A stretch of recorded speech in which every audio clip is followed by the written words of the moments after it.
Phoenix ascends, we're flying high, keep laying hand, reaching for the sky. Death loops ticking, but he won't stop. Mega Man's power. What's up, everyone? Welcome back to Phoenix Ascends Gaming and to another blazing installment of First Flame Features, your spark for what's worth playing next without waiting for a full review. And today, we're diving into something special because Mina the Hollower, this game feels like someone took a Game Boy cartridge, fed it a double espresso, and then let it loose on the PS5 with the grappling hook and a vengeance. I've been playing the demo, and wow, this thing is a gothic, bone-crunching, retro-modern fever dream in the best possible way. Mina the Hollower drops you into a grim, gothic island full of monsters, mysteries, and more questionable rodents than a New York subway. You play as Mina, a whip-wielding adventurer, and apparently the only person on this island who isn't trying to bite your face off. The world looks like a love letter to classic handheld action games, but with a modern edge. Think moody graveyards, eerie mansions, creepy caverns, all dripping with atmosphere. It's charming, but also unsettling, like a Halloween storybook that grew fangs. Alright, let's talk about gameplay, because this is where the demo really flexes. Mina moves fast, like really fast. You've got your whip for quick strikes, charge attacks for heavier hits, and of course, the signature Halloween ability, where Mina burrows underground like a tiny horror movie shark. It's both adorable and terrifying. Combat is snappy and deliberate. Enemies hit hard, but the controls are tight enough that when you take a hit, you know it's on you. It's not punishing you for the sake of it, but it definitely demands your attention.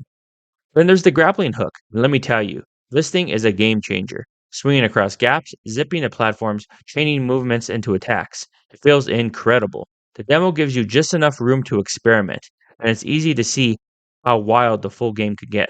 Exploration is classic top-down adventure style. Think Legend of Zelda: Link to the Past, but with tons of secrets tucked into corners, destructible objects, and hidden paths. It rewards curiosity, and every little discovery feels intentional.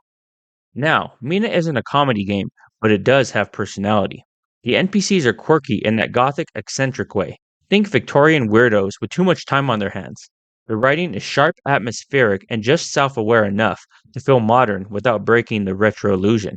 It's not cracking jokes every 5 seconds, but it is full of charm. If you like your dark fantasy with a wink instead of a grimace, you'll feel right at home. Visually, Mina the Hollower is gorgeous in that retro pixel art way that's clearly inspired by the Game Boy Color era, pushed way beyond what that hardware could ever dream of. Smooth animations, expressive sprites, detailed environments, it's all here. The color palette is moody but vibrant. The lighting effects add depth without losing the retro vibe, and the enemy designs are just the right mix of creepy and cool. And on the PlayStation 5, the demo runs flawlessly.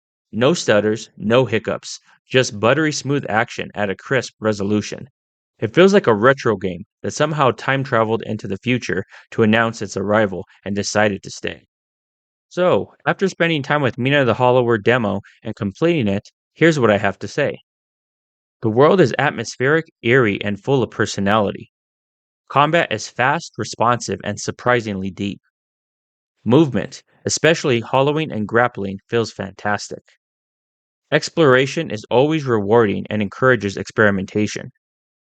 The retro aesthetic is polished to a modern shine. And the whole experience feels like a passion project with real teeth. This is one of those demos where you finish it and immediately want more.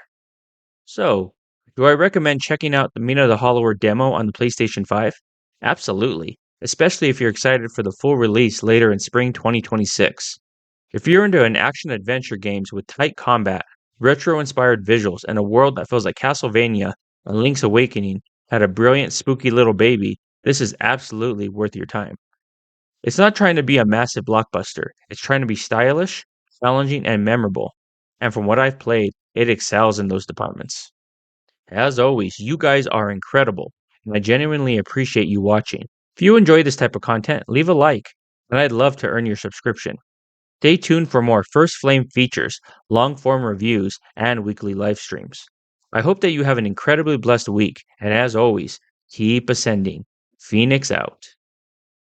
Phoenix ascends, we're flying